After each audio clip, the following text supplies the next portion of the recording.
You can be a fun person who jokes and maybe uses a little sarcasm or whatever your thing is, whimsical, whatever, and you can still be very, very serious about what you do, and vice versa. You can be a very serious person, but still have a fun side too. And I don't think they're mutually exclusive. Unfortunately, sometimes we believe that.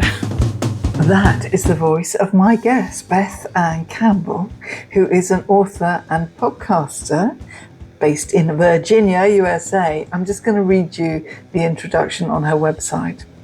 She says, after 33 years as a professional in corporate technology, I finally broke free from the shackles and now channel my creative badassery into writing books, podcasting and speaking. The author of Where the Hell is My Bacon and From Blah to Badass. My passion is helping people find their authentic voice and radiate their best energy out into the universe. Thank you, Beth.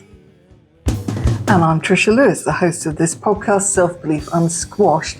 Now, we are going to explore this issue of being funny in the business world, in anything that you're doing professionally. Are you allowed to be funny?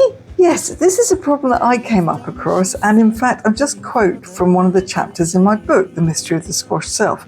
This chapter is called Frozen Funny, and when client R comes to get advice from Investigator Lewis, she tries to tell her what's going wrong, what the problem is, and she says this: I have turned into a pretend serious person who occasionally laughs awkwardly. I'm afraid to be my true, funny, slightly crazy self in case I am not taken seriously as a proper professional. Are these client stories based on any of my own personal stories? Ooh, who knows? But I certainly know that my guest, Beth Anne, has so much insight on this issue of being funny. And I'm not talking about showing off, by the way. I'm really talking about being, let's say, your authentic self in the business world. So let's get going. Let's explore. Let's get us all unsquashed. This is not the first time you've been on my podcast. I say this quite often because I keep having the same people back, and there's a very good reason for that. Oh, well, thank you. I'm honored to be back. Honored to be here and honored to be back. Oh, that's good. Lovely. I thought, however much I know you and all the rest of it, I still think, oh my God, does she want Beth or Beth Anne? And I actually just listened to your LinkedIn sort of recorded intro on your profile. And you don't mind either way, do you? Mm-mm. No, I was a Beth forever, and then I made the conscious decision to go with Beth Anne as my author name, and then that kind of became a brand name. And oddly enough, my husband, no one calls me Beth Anne in my family. I was Bethy or Beth, but my husband, since we've known it for 21 years, has called me Beth Anne. So it's sort of a little endearing. And so now a lot of people do, but I answer to either. I pretty much answer to anything except Liz. That's my inner voice name. So I have to keep that special for the inner voice, the imposter. The demony thing. So that's quite a good idea, actually. For me, it would be Pat. Yeah. So, I don't mind Trish or Trisha, but Pat, or I don't even mind Patricia. It's quite nice. I quite like Patricia, but that is my actual name, in fact. But I don't like Pat. And for some people, Pat is just right for them. For me, it just feels wrong. And there was a nasty teacher at school that called me Pat, even although I told her over and over again that I didn't want to be called Pat. So again, some kind of inner thing going on there. So we'll get beyond this, although it's a fascinating conversation, listeners. I'm sure you'll agree. Let's dig down into this whole self-squashing business. And oh, yes. Yeah, so I've got these various chapters that I asked various lovely people to think about how it applied to them and the people they've spoken to and all their experiences. And the one that we plumped for you, Beth, was this Frozen Funny, which is basically, I mean, I've got very, silly titles for the chapters, but listeners, this is the mystery of the self-squash, the squash self, I mean. I'm going to do a double promo here because I've got it. Oh, yes, quick. Yes. Fantastic. I've got a signed copy, by the way. I love my signed copy. Yes. Perfect. So it's a really interesting aspect of things that we do to ourselves that squash ourselves, basically, and one of them is this. Are we allowed to be funny? What? Oh gosh, a nightmare. I'm frozen. I'm literally frozen. I don't know whether to be funny or serious. So I knew that, Beth, you would have a mass of stories. I mean, anyone who has written a book called Where the Hell Is My Bacon has possibly got quite a humorous element to their personality. And also you wear lovely hats. And, so let's just work this out step by step. Okay, so before we dig into that particular thing, or it might be that particular thing, can you recall it could be recent, it could be far away, any moment where you really knew you were doing this self-squashing thing to yourself, obviously? Oh, yeah, many times. I will say I've had most of the time my self-squashing, not unlike Client R in your book, comes from like you, just a naturally, I like to have fun. I like to be humorous. But most of the time my self-squashing comes in reaction to something where the inner voice comes in and says, how should you be doing that? I would say most recently, probably not the biggest time, but the most recently came after I left. I was 23 years in corporate and was made redundant, as they say. And I was trying to figure out what I wanted to do. And I said, I think I've been coaching informally all along. Why don't I do that? I don't want to go back to a professional, traditional full-time job. It's chaotic. It's horrible. I'm just done with it. I'll be a coach. I'll be a career coach. I've done it a ton. I've written books about leadership. I can do this. And I immediately thought, okay, but this is a serious thing. Like, who's going to hire a coach who is sarcastic and a little sweary and likes to have fun? And so I did it for 4 months last year. And one of the things why I didn't I decided to not pursue coaching was because I felt like I lost myself. I started listening to these voices and the voices of the past in the books and saying, well, you're a coach. No one's going to take you seriously. You can't have fun. You can't be out there with your hat. I completely put the hat away. I'm known for my hats. I put the hats away because I thought, no, I'm never going to get hired. And it was because I felt like I had lost my mojo. I had lost myself. I had lost the fun. I said, I can't be a coach. And I started a podcast just for that purpose, because I needed to get that edge back, because I felt like I had self-squashed to the point where I didn't feel like myself anymore. So yeah, that was just the recent one. I could tell, I mean, believe me, corporate stories. Oh my God. Corporate is not the place where they embrace being fun or funny or even yourself to some extent. Take a sip of tea. I'm going to take a sip of tea and just reflect on that. No, I can't, because I can't swallow and talk at the same time, I've discovered. So look, this is a perfect story, and I resonate a huge amount. And in fact, on hats, quite an interesting, there's more to this hat thing than just a frivolous conversation about hats. And I'll just, for those on video, I'll just put my Investigator Lewis hat. Yes, hello, Investigator. Yeah, exactly. So immediately I'm Investigator Lewis. Now, I'll take that off. In a way, I still am Investigator Lewis.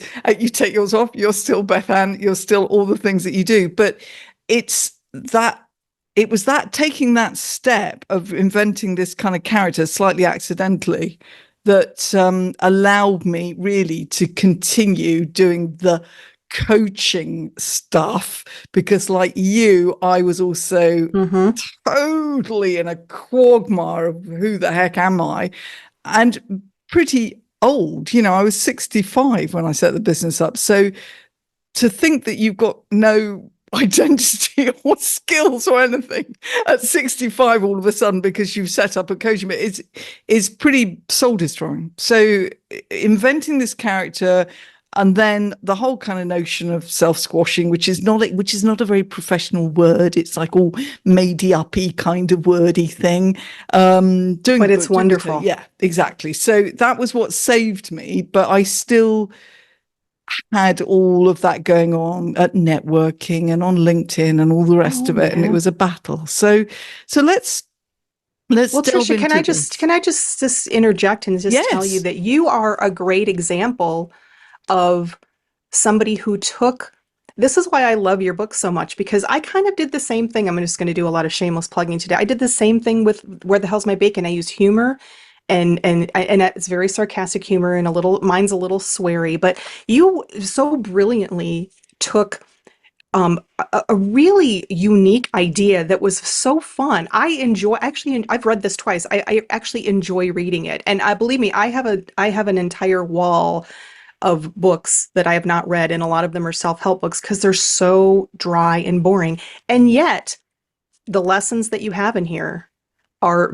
very insightful. There's so much wisdom in here and so many great lessons. So, this is a great example of how you can absolutely, even though sometimes we don't believe it, we used to do that self-squashing, but how you absolutely can be fun and funny and whimsical and still be very serious about what you do.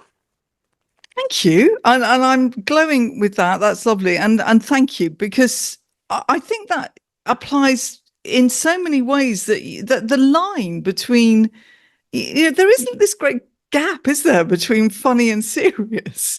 I think No, it's a blended sort of very closely knit line. they're not mutually exclusive. You can be a fun person who jokes and maybe uses a little sarcasm or whatever your thing is, whimsical, whatever, and you can still be very, very serious about what you do. And vice versa. You can be a very serious person, but still have a fun side too. And I don't think they're mutually exclusive. Unfortunately, sometimes we believe that. Yeah, that is the thing that gets in our way. And so tell me about how I mean, I know you've got some good stories. So I'm just going to pretty much hand this over to you now to tell me some of them. So, I mean, for a start, I mean, and I want the viewers and listeners to know more about why you've written a book with such a crazy title, which has got bacon in it, because obviously that's all part of the adventures you've been on. And even your live stream, The Thirsty Professional. I mean, that's not a common, that's not, it's not totally businessy in its No, title and B in the way that you do it. It's just beautiful organic conversations that are really fun to listen to. thank you. So yeah, just what's the expression? Spill the tea. I don't know Well, what. yeah, thanks, Trisha. I appreciate those lovely words. And also, by the way, for the viewers and listeners, Trisha was a guest on my show, wonderful episode, a couple months ago. So, I specifically, because I felt like I was really squashing myself after having this experience with coaching where I just believed because of everything I'd ever heard, I'm supposed to be serious and it just didn't feel like me. I think in retrospect, I think I could have better incorporated it, but for whatever the case, I decided to get out of coaching and start this podcast. And it was very, very strategic and deliberate that I wanted it to be fun. I wanted it to be no BS. I wanted it to be, and I do. We have some really, really deep topics that we get into, but I have fun with every one of my guests. It is just so again, it's not mutually exclusive. The Bacon book came out of a corporate situation, which it was one of the times that I didn't self squash. It was a horrible time in my department's lifespan at that point. I worked for a technical team. I was a manager. We were being outsourced. It was horrible, horrible stress, and people were in meetings with me crying. My team members because they were so afraid that we were being outsourced. We had new leadership and people didn't think they were going to have a job and meanwhile then this bacon thing came up and I said this is what we need the humor. So we can self squash with the funnies, but we can also use it to unsquash people, and that's exactly what I did with bacon. Is somebody was lamenting bacon being removed from the salad bar during this tumultuous time, and I jumped on it and orchestrated sort of a little bit of a protest with a lot of humor. And so humor and seriousness very, very much intertwined. And I love that we can use humor. I love that even though we do self-squash in so many ways, and certainly humor has been a big one for me, that's where I hold back. It's also a way that we can unsquash people too. And I think that was a great example of being able to unsquash with humor. But yeah, go ahead. No. You carry on. No, I love it. I mean, that is just such a simple. So anybody now not wondering why where the hell is my bacon? I mean, that's it. You, in a nutshell, it was based on this fabulous. I mean, think when you're in a bad place, little things matter a lot. And Oh, if right. oh. Do you think that the person who, and it was an executive, it was a vice president who wanted the cafeteria to be healthier, so he part of that was the removal of bacon from the salad bar, which of course we all know the only thing that makes us eat bitter greens and broccoli is adding bacon and cheese, right? But yeah, so you have to question the timing of all of that. But I recognize, because I love to use humor, so it does impact me when I have the frozen funnies. But I recognized at the time that this is exactly what we needed, because people could not protest about their jobs and the outsourcing in the leadership, horrible leadership that we were undergoing, and the lack of trust and employee engagement plummeting. But they could protest about bacon, and a lot of people really took that. They really got angry about that and manifested their anger at the bigger picture into bacon. I took the humorous road because I thought it was hilarious. I thought it was funny, it was unique, and I was making up flyers for this big protest we were having, and it was a lot of fun. But so yeah, it was If you think to all the satire, I mean, I come from an age of spitting images, which I don't know whether that was out there in the States, but it was a satire, sort of puppets kind of thing, and it was at the time of Maggie Thatcher in particular that I remember, and and it was very funny. Satirical, using puppets, talking about politics, talking about actually really serious stuff. I mean, yeah. there are loads of examples now, or the political cartoons or all of that stuff. I mean, it's obviously a thing, isn't it, that you can make Oh a yeah. serious point with humor. Oh, 100%. I mean, and it's actually a way that I think a lot of people in throughout history have been able to talk about things that are controversial, contentious, sometimes even maybe illegal, or could get you in some real trouble by using satire and humor. So yeah, 100%. I mean, It's a part of us. Yeah, Dickens. I don't know. I'm thinking of particularly. everybody. Way back. We could go way, probably we'll find that in the ancient Greeks Oh my too. gosh, totally, exactly. So, why do you think? I mean, obviously it's a thing that we get all hung up on. I mean, you can go back to school, I guess, and I don't know what you were like at school, but I seem to have a sort of weird split personality situation at one point during my school thing, and I don't know what was going on with the humor stuff, which I don't know. People get put into little labely things, don't they, at school? So you're one of these type, or you're one of those type. You're sporty, or I don't know what the in the States you've got, like the jocks and The that's probably jocks. very, Yeah, the nerds. yeah, nerds, exactly, whatever. And then there's the class clown, as we tend to call it over here. But yeah, and somehow it was difficult to have a nuanced personality, would you say?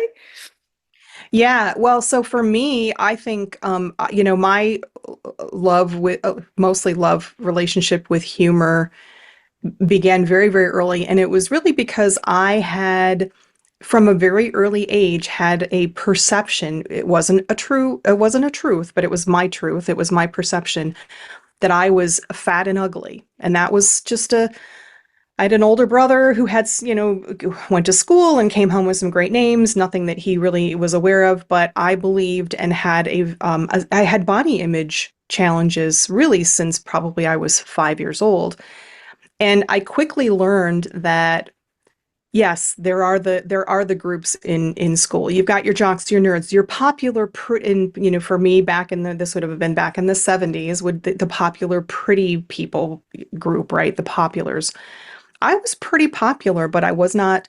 I didn't get dates. I was chubby girl, and I learned to use my humor and my intelligence to be more popular. I would not say that I was the class clown. I think there were other people that were more physical humor, little boys that would do things that were funny. But I think people thought that I was a funny person, especially as we got older and maybe there were more people in my circle who understood because I tended to be a very sarcastic person. I don't know where I got that from. I mean, probably it must have been my parents or something or TV or something, but yeah, for me it was sort of a development out of really having some self-esteem over my looks or over my body, thinking I was fat and ugly. So, okay, well then let's just focus on getting good grades and being smart and reading a lot. And I probably got a lot of my humor from books too. So, yeah, Mm. it kind of came out of that as a result of some of these things that I perceived I lacked. I said, okay, well then I'll be smart and funny. I think that's really interesting because I think there's two sides to that. So I remember specifically boarding for it was I went to one of these posh British, Mm. type schools, and I remember Oh, that's for our it's like international this Downton Abbey. yeah, sort of thing. And yeah, it did look a bit like Downton Abbey actually. No, I went and I had this when I was about 11. This was when I was at the all girls school. I had this term of boarding and just one term. And I literally, this entire other part of my personality, which I think was the bit I was squashing, but I only really worked this out in later life, came out. And to me, I think it was a survival instinct because to go into a boarding atmosphere from a day girl atmosphere into a dorm, and you could get eaten alive.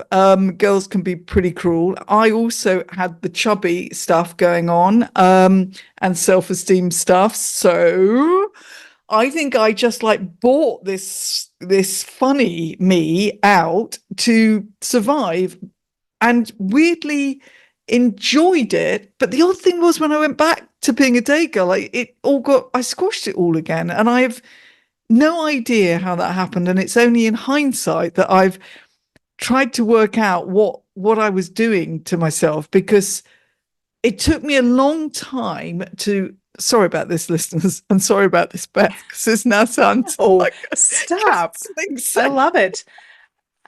Sorry. I'm just thinking I'm Yeah, thinking this is completely relatable to me. Keep yeah, going. Yeah. good. Oh Okay, yeah. well, I'll briefly wrap this up because I think it is relevant. I can't be the only person that feels like this. So I wondered when I did start releasing more of my funny side, which actually was really natural. And I've done a lot of acting, and I kind of liked the stuff where I could, where it was funny stuff. Um, I did Ibsen as well, darling, but I still thought the funny bit of me was a sort of pretense, was a mask, was something that I was putting on to protect myself because I thought that maybe that's what I'd done all those years ago. And it took me ages to work out, no, it's whatever else you're doing that is the masking. This bit of you is actually just you. And I think there's something about humor that has that edge to it where you have a fear that people are going to think, and this is central to my book, that you're showing off. Oh yeah. I think you so hit the nail on the head, Trisha, that humor, it's kind of like when I talked earlier about it. It was something that I self squash, but also used to unsquash.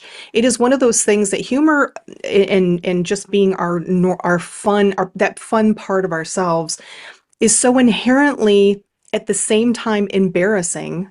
So we do self squash, right? Because we think we're going to be judged, because we don't think we're going to be taken seriously. But at the same time, it is inherently a thing that is the opposite of embarrassing, because to be fun and to be funny and whimsical and just let yourself out there, you have to let go of a lot of baggage, right? You can't be a really super self-conscious person. So it's so weird, this dichotomy of humor, how it is at the same time these two different things that we and that's why it is confusing. I think that's why we do confuse, because I do think for me, I feel like it was a little bit of a mask for my perception of my body and my appearance.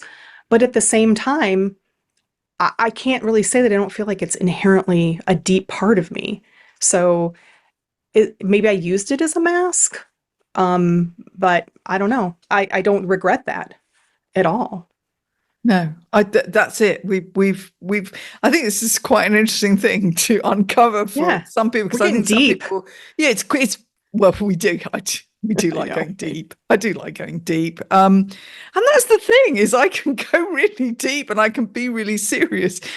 In fact, some people may or may not know, one of my various hats, if you like, that I wear is as a funeral celebrant. So, I mean, for goodness sakes, if ever there was a point where you're investigating the line with humor and seriousness, it's when you are talking to a family about somebody that they love who has just died, Yeah. and then putting the words together to celebrate that person's life. And there is nearly always humor. That there are some occasions where it is really clear that this person didn't have a sense of humor and that the family haven't got a sense of humor, in which Truth. case we just go with that vibe. That's all good. But 9 times out of 10, there is humor. And I will walk away from a family visit knowing that there have been probably laughter and tears. And the same applies at the funerals. There are nearly always laughter and tears. And Yes. yeah. Isn't that weird? I feel like for me, as with all of the funerals that I've been at in my life, it's one of those places where I feel like I should self squash my humor, but I don't. That's ironic that in some some parts of my life I'm more willing to be a little bit more wary of that self squashing because of some perceived outcome. But at funerals, I just don't. I would, and that's it's a little bit weird in my head because I think, well, aren't funerals where you're supposed to be somber and serious? But the truth is, I do laugh. You do find, especially with people who have, I mean, my brother, my older brother passed away during the act of having some fun with a person, a female, which is, of course, is devastating as a sister. Of course, I wish that had never happened, but of course, it is a little bit of a funny story to tell people. If there was a better way for my brother to go, can't think of one. So, I, I, I wish. That's the kind of sorry, thing. audience. No, this is brilliant. I mean, I do sometimes uncover the most amazing stories, as you can imagine, talking to families, and that would have been a good one. I guess, obviously, rest in peace and all the rest of it. Yes, But yes, life is fundamentally, the human condition is a bit funny. Sex is very. definitely funny. Yeah. Body parts are funny. I mean, yeah, it would be daft not to go there. So, because this is a topic that we could delve into a lot, I just hand the mic back to you. Give us any more insights that you've had. And of course, this crops up hugely when people try, as you say, to set up in any form of business, because we just have this odd thing. This is unprofessional. I've just made a joke. That is, oh my God, that's so unprofessional. I just wore this silly hat. That's so unprofessional. What's going on? Yeah. Well, I'll tell you the biggest impact, the biggest self-squashing that I ever did was when I worked in corporate and I was a manager. And I'll make a very long story very short. My team morale was low. We were overwhelmed. It was every story that I have about corporate is about chaos, right? And I decided that they needed a morale boost. So we kind of got together and I had an app that was where I could mock my team up as Lego characters. So if your audience is familiar with Legos, those little things that you don't want to step on that your kids build things out of. But there's also characters. They've made of several movies out of them. And I just wanted my team to feel really powerful and amazing because they were down. They didn't feel like they were doing anything. They were just constantly being berated and this project's not going well and blah, blah, blah, blah. So we kind of got together, mocked up these caricatures, Lego people with coffee mugs and medieval swords and these kind of badass captions. And everybody loved them. And I printed them out on my home printer, put them outside my cubicle. And for almost a year, there they stood. I had people that would stop by and say, what a great idea. That's a great morale booster. Managers, whatever. My boss passed them probably 100 times. And then one day I got pulled into my boss's office and told that there was a compliance investigation about these caricatures that I had done that I'd almost forgotten about on the outside of my office. And I was devastated. I was so upset. I had a meltdown. I went home. They opened this very serious investigation. Long story short, it turned out to be, I had 6 months of probation. I had to take a paid day off. I had to write a letter saying what I did, why it was wrong, who it impacted, and what I was going to do. It went on my performance review and then got expunged after 6 months. But I was so traumatized by this that I had just been trying to do this fun, and they were funny. They were brilliant and funny, and they had helped me with them. But I was so traumatized by it that I immediately self-squashed. And it was about a year later, I left the company after 16 years, and I had a great boss, I had a great team, but that was one big factor of why I left. Is like I felt like I got punished for having fun. There was nothing offensive. There was nothing, it wasn't, racist or misogynist or whatever, anything. It was just cartoon characters with medieval weapons and coffee cups. And so I self-squashed for a while and ended up leaving a company in part because of it, because I couldn't be myself. So it is real when we get that feedback from other people, or in the case of my coaching, I just believed it. I perceived that I needed to be serious. It's very real what it does to us, and I'm so grateful that the older I get, the more I recognize this quickly, and I can unsquash better. But that was that was a big time where it really impacted my career direction, because I couldn't be my funny self. I'm not surprised. That's an amazing story. I've got the pictures in my head. I just think it's delightful. I mean, in the bit of coaching that I've done over the years, some of the best bits have been when I've done things that nobody's expected, that have just come out of the blue, or done a bit of role play or something that we've ended up in hysterics. It's because it releases. And I think that for me, one of the problems was the word crazy, which I just put out there, because when I went to networking, there were a couple of times where I was described as crazy. And because I was still working on my self-esteem stuff and my, coming out as me stuff and which took a long time in my case, I immediately went to the negative place, oh God, that's bad. I, almost felt angry, very defensive. I didn't show them that, but it inside, until I really got that this was a compliment. This was actually a nice. It's just weird. Yeah. I will say that Trisha is as I've had experiences where I've self-squashed and let myself succumb to that inner voice and sometimes the external voice. Far more often, humor has been a benefit in my career, both in corporate and as an entrepreneur. So, and it just feels right to me. So, and if anybody's out there wondering, well, I don't know, I can't really, I still say, let yourself shine. I still say, obviously we are appropriate for situations, but be funny, be lighthearted, be humorous. I think it's way more beneficial than it is when you have those moments where maybe it hasn't served you, or somebody just doesn't understand. And I would still do it. It gives other people permission as well. Sometimes it can be you that actually opens that little door. And if you don't dare do it, then everyone else is sat there thinking, I don't dare do it. And 100%. And I think it builds trust as well. Yeah. So I think it's a good thing. And I think what we have to get out of our head is we're not talking about flippant. We're not talking about showing off. No. We're not talking about making fun of people. Jokes, we're not talking. Exactly. Yeah. We're not that's a whole different world. This is about something that feels natural. And I think that's the takeaway, isn't it? You listen to your inner gut thing? When you are being XYZ, does it feel to you as if that's the you that's putting on a show that's not being real, or actually does that lovely little jump out of all of this, whatever it is, think, oh, yeah, no, actually that is me, and then don't then pull it back in and think, right. oh, Just I showed everybody help. And it is, that's why I do this podcast. That's why you do what you do. It is just, it's not saying, oh, everybody needs to have this wacky sense of humor.